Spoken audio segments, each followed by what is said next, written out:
بسم اللہ الرحمن الرحیم۔ قارون حضرت موسیٰ علیہ السلام کا چاچا کا بیٹا تھا۔ بہت ہی شکیل اور خوبصورت آدمی تھا، اس لیے لوگ اس کے حسن و جمال سے متاثر ہو کر اس کو منور کہا کرتے تھے۔ اس کے ساتھ ساتھ اس میں یہ بھی کمال تھا کہ وہ بنی اسرائیل میں تورات کا بہت بڑا عالم اور بہت ہی ملنسار بااخلاق انسان تھا، اور لوگ اس کا بہت ہی ادب و احترام کرتے تھے۔ لیکن بے شمار دولت ان کے ہاتھ آتے ہی اس کے حالات میں ایک دم تغیر پیدا ہو گیا، اور سامری کی طرح منافق ہو کر حضرت موسیٰ علیہ السلام کا بہت بڑا دشمن ہو گیا اور اعلیٰ درجے کا متکبر اور غرور ہو گیا۔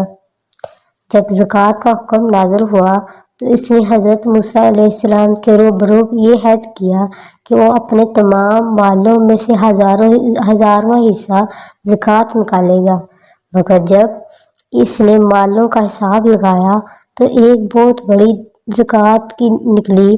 یہ دیکھ کر اس پر ایک دم حرص و بخل کا بھوت سوار ہو گیا، اور وہ نہ صرف زکوٰۃ کا منکر ہو گیا بلکہ عام طور پر بنی اسرائیل کو بہکانے لگا کہ حضرت موسیٰ علیہ السلام اس بہانے تمہارے مالوں کو لینا چاہتے ہیں، یہاں تک کہ حضرت موسیٰ علیہ السلام سے لوگوں کو برگزیدہ کرنے کے لیے اس خبیث نے یہ گندی اور گھناؤنی چال چلی کہ ایک عورت کو بہت زیادہ مال و دولت دے کر آمادہ کر لیا کہ وہ آپ پر بدکاری کا الزام لگائے۔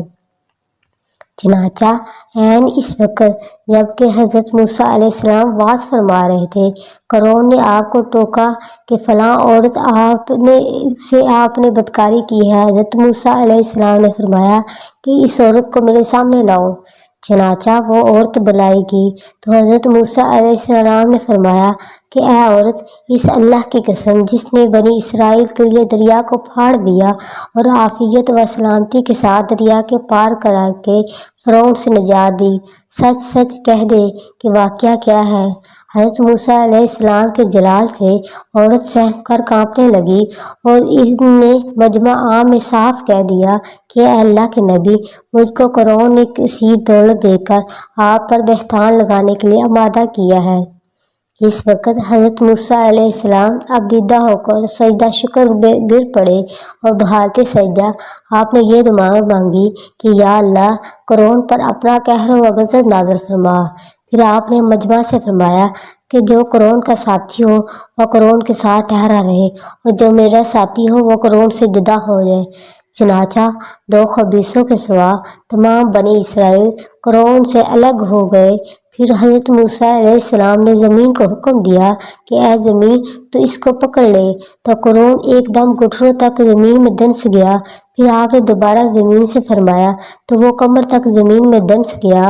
یہ دیکھ کر قارون رونے لگا اور بلبلانے لگا اور قرابت و رشتہ داری کا واسطہ دینے لگا، مگر آپ نے کوئی التفات نہ فرمایا، یہاں تک کہ وہ بالکل زمین میں دنس گیا۔ دو منحوس آدمی جو قارون کے ساتھی ہوئے تھے لوگوں سے کہنے لگے کہ حضرت موسیٰ علیہ السلام کو قارون کو اس لیے دنسایا ہے کہ تاکہ قارون کے مقامات اور اس کے خزانوں پر خود قبضہ کر لے۔ آپ نے اللہ تعالیٰ سے دعا مانگی کہ قارون کا مکان اور خزانہ بھی زمین میں دنس جائے۔ چنانچہ قارون کا مکان جو سونے کا تھا، اس کا سارا خزانہ سبھی زمین میں دنس گئے۔ قارون کا خزانہ، اس کو قرآن کی زبان سے سنیے۔ اللہ تعالیٰ کا ارشاد ہے کہ ہم نے قارون کو اتنے خزانے دیے تھے کہ ان خزانوں کی کنجیاں ایک مضبوط اور طاقتور جماعت بمشکل اٹھا سکتی تھی۔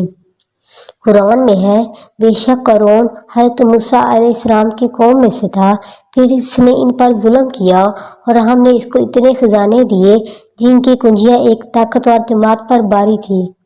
ترجمہ: جب قارون سے اس کی قوم نے کہا کہ اترا مت، بے شک اللہ اترانے والوں کو پسند نہیں فرماتا، اور جو مال اللہ نے تجھے دیا ہے اسے آخرت کا گھر طلب کر اور دنیا میں اپنا حصہ نہ بھول، اور احسان کر جیسا کہ اللہ نے تجھ پر احسان فرمایا، اور زمین میں فساد مت تلاش کر۔